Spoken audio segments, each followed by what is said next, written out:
Yes, people, what's happening? Welcome back to the channel and welcome to another edition of 5 Things We Learn, the show where I go through all the major talking points of the previous Chelsea game. But first things first, guys, make sure you smash the likes, make sure you subscribe to the channel if you're new around here. And what a game it was at Stamford Bridge. Chelsea 4, Manchester City 4, 2 ridiculous games in less than a week. But you know, loads to get into, loads of positives from a Chelsea perspective. And my first point I wanted to get into is that once again, this game has shown that the Blues can absolutely compete with the best that the Premier League has to offer. You know, after a 4-1 win on the Monday night against Spurs, we showed that we can go toe-to-toe with the best teams in the league. And, you know, this performance against City backs that up. You know, in these sort of games, we step it up a level. Yes, it was only a draw, but we demonstrated that we're more than capable of causing problems for the very best teams in the league. And look, yes, you know, we are still 10th, and yes, we struggle in against teams that, you know, sit deep, the low blocks. We know that, but against the better sides, we step it up a level, and we absolutely can compete with the very best, which is quite remarkable given we're less than 15 games into the league season, new squad, new manager. And I don't think people quite understand that or realise that this season, right, we've outplayed Liverpool, we've outplayed Arsenal, we've outplayed Spurs, and we've outplayed City. We're less than 15 games into the new season, as I said, new coach, 10 plus new players. We've had injuries ravaging the team. Our best attacker, arguably, in Christopher Nkunku, hasn't even played a single minute for us. This was only Reece James's third start of the season, I think. And fair play to Poch. You know, it looks like we've been coached by him, and we've been playing with the same players for a number of years. You know, look, a lot of the players we have are still young, they're still raw, they're developing, but they're dropping performances now. They're stepping up and they're posting good numbers. The attackers are scoring again, which has not been something that's happened on a consistent basis for a very long time. And you know what? If this is how we're doing right now, then like the rest of the league has got to be scared. When we got more time to come together, it's going to be scary, but it's not going to be scary for us. I mean, you could see signs of this coming in the preseason. You could see the tactical plans. You could see the identity, the way that we want to play. And now it is starting to come together. And to say that we've outplayed Liverpool, Arsenal, Spurs, and City this season goes to show that we can absolutely compete with the best this league has to offer. And we are a good team. Yes, we're still a massive work in progress. Yes, there's still a lot of work to do, but we've shown we can go toe-to-toe absolutely with the best. And considering, you know, we didn't even beat a traditional top 6 side last season once, home or away, to say that in 4 games we're unbeaten against all of them, and arguably all the ones we've faced so far, unbeaten in 4. And I know it's 1 win and 3 draws, but arguably we deserve to win all of those games. So it really is positive signs for the future. But that was my first point, in that absolutely this Chelsea team has proven that we can compete with the very best the Premier League has to offer. Once we start clicking more, and once we work out how to break down these low block sides like your Brentfords, your Nottingham Forest, etc., it's going to be scary hours for the rest of the league. So, you know, watch this space, guys. But this team's coming, it's developing, and brick by brick, we are getting there. So that was my first point. That, you know, this has proven once again that we can absolutely compete with the very best teams in the Premier League. The next point that I wanted to make, and again, we have to go through this in fairly, and the fight. The fight was absolutely remarkable. How many times over the last few years have we seen a Chelsea team go down, the heads drop, we give up, and you know the game's done? We showed remarkable fight to come back from behind. Not once, not twice, but I think 3 times in that game against City, which is ridiculous. You know, we found it very difficult to come from a goal behind in recent games. I think the Burnley game this season when we won 4-1 was the first time we've actually won a game where we've gone behind, I think, on 19 occasions. And, you know, as was the game against Spurs, we found ourselves a goal behind. But once again, we showed great fight and we showed great character. And do you know what this really proves is that the summer clear out was absolutely spot on. We got rid of the people that weren't up for the fight, that didn't want to be here. We've now got a group of young, hungry players that all want to play for the club, that are buying into what the manager's doing, that all believe in each other, that all fight for each other, that all play for the badge. And we've got that never say die attitude seems to be back. You know, with 5 minutes to go against Man City, you're a goal down. You're thinking, yeah, fuck, we're finished here. But never once in that stadium yesterday did I think, yeah, like we're not going to get anything out of this. You know, you always felt there was one more chance. You always felt we would do something. The beliefs there, the fight, the mentality, the players are all in this together. They all want this. And that's a remarkable turnaround, and fair play to the manager for making such a big impact in changing that mentality so quickly, because it's not something we've seen in a number of years, and it bodes really well for the future. Look, it's not going to happen every game. We're not going to come back from behind every single time, but it bodes really well for the future that there's that desire, there's that fight, that mentality, and that was there from minute 1 to minute 96. I think there were 6 minutes added on. I can't remember, but it was there for the whole game. And the young players are fighting for each other. They're all pulling in the same direction, and it makes such a big difference. But to have that fight is huge, and it's something that's been synonymous with successful Chelsea teams of the past. But again, it's hard to find, it's hard to create. But yeah, we absolutely have got that back. I don't want to say in abundance, but it's clear that that's coming back now. Heads aren't dropping, mentality's strong. Players are still believing in what they're doing. We're still playing our stuff even when we're behind, sticking to what we've been told by the gaffer. And yeah, it's great to see that the fight and the mentality has returned. My third point, and I want to give special credit to him, Raheem Sterling. Now, I've been critical of Raheem Sterling because I don't think he's done enough in the big games, having an impact on the big games. Yes, it's all very well scoring against the Lutons, the Burnleys, the Blackburns, as I've said, but he was signed to make a difference in the big games. And I didn't feel that he was doing that enough, but fair play. He stepped up again yesterday. He was brilliant. He was good against Arsenal. He was good against Spurs. He's had a much improved start to this campaign compared to anything he did last season. Yes, obviously he's not in the England squad right now, but again, he's doing his talking of the pit on the pitch. He was brilliant. He got his 4th goal of the season in the first half. He was causing all sorts of problems.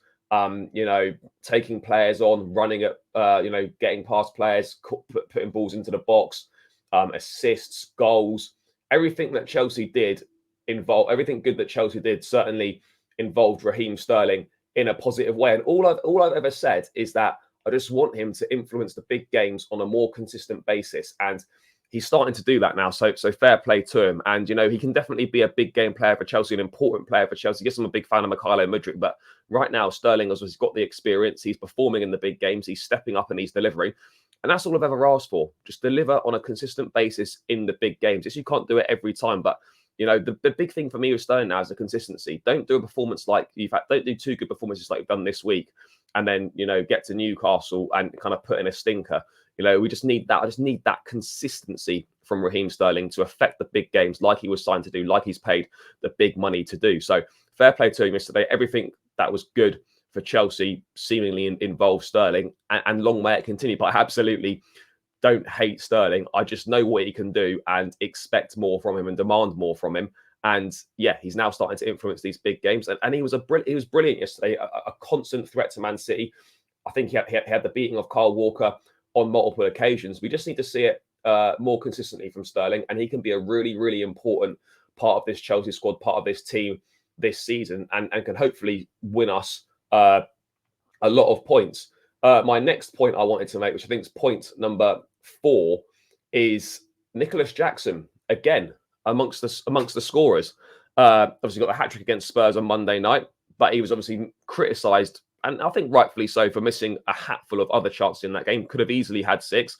But look, against Man City, he had a fairly quiet game, I think it's fair to say. But when his chance came, he made sure he took it. Yes, you could say it's an easy finish, but he's there, he's alert, and it's that striker's instinct and that striker's awareness. And he obviously slotted it past Edison after Gallagher's shot was palmed out, and he leveled the match up. And do you know what? With Nicholas Jackson as well, the guy's got 6 Premier League goals in 11 games, right? Which is very respectable. He's got more. He's only 5 players have scored more goals than him. Only 5 players have scored more goals than Nicholas Jackson in the Premier League this season. And yet he still seems to come in for criticism. No, let's put a bit of perspective on this. He's 1 goal off Kai Havertz's entire season tally in the league last year. So Havertz got 7 goals in the league last year. Already after just 11 games, he is 1 goal away from Havertz's entire season tally last season. He's level with Timo Werner. Timo Werner's first year Premier League goal haul. So 6. Werner got 6 in his first year. Jackson already has that.